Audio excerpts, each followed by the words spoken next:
Hello. So I will continue with what happens in our bodies as women, and I will also raise your awareness on cholesterol and how good cholesterol is, and how efficient it is, and how cholesterol is connected to our hormones. So basically, did you know that your body turns cholesterol into a hormone, and this hormone is called pregnenolone?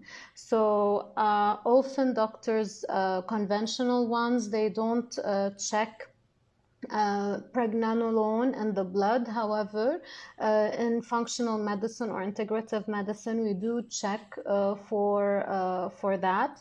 And then there's another step where pregnenolone becomes progesterone.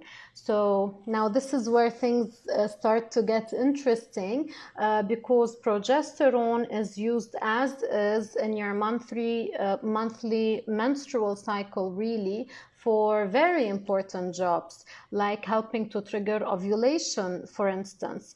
And it also protects your uterus from excessive amounts of estrogen. So basically, it's very important. You know me, I check a lot for estrogen dominance, and excessive amounts of estrogen aren't really healthy for us, and we can talk about that later in another video.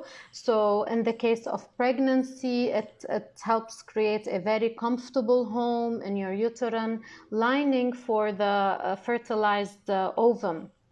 But progesterone is also used as a building block to make other hormones, and it can also go in different directions. It can go down a metabolic pathway, and then your body would turn progesterone into cortisol, which is your stress hormone, and I also check for that. If you're under significant stress, like really, really high stress, like many of us are, unfortunately, nowadays, you will need a lot of progesterone to make cortisol. But the more you need to make, of course, the less progesterone would be available to go into the other direction, which includes making other forms of estrogen. So for healthy hormone balance, and that's most important, for us to have healthy hormone balance, those forms of estrogen need to be at the right amount at the right time. So your body uses small amounts of progesterone to make also testosterone. So you see how progesterone is very, very, very important. And it's important for us not to have estrogen dominance and enough progesterone in order to make up cortisol and testosterone. Which also, why do we need, us women, testosterone? And many people say testosterone is like just a male hormone, and that's wrong. That's a myth.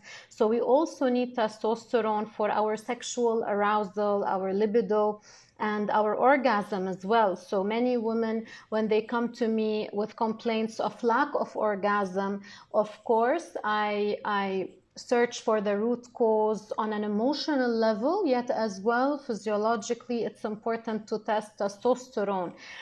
So that's quite important. So the regulation of your menstrual cycle, balancing estrogen, helping with stress, sexual satisfaction, you can see how much like your body needs progesterone, and it's enormous. It's quite an enormous need, which explains that when we don't have a lot of progesterone to work with on a body level, especially during perimenopause, this would lead up to full menopause quite earlier on.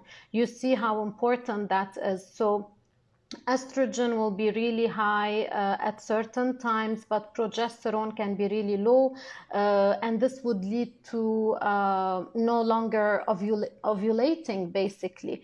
So that's when progesterone will be helpful. And so I navigate that with you, my dear, dear, beautiful woman, so that progesterone is always present in your body, for your body, and for you and the quality of your life. So I hope that you benefited a lot from this video. Share at large and stay tuned for the next one. Ciao, ciao.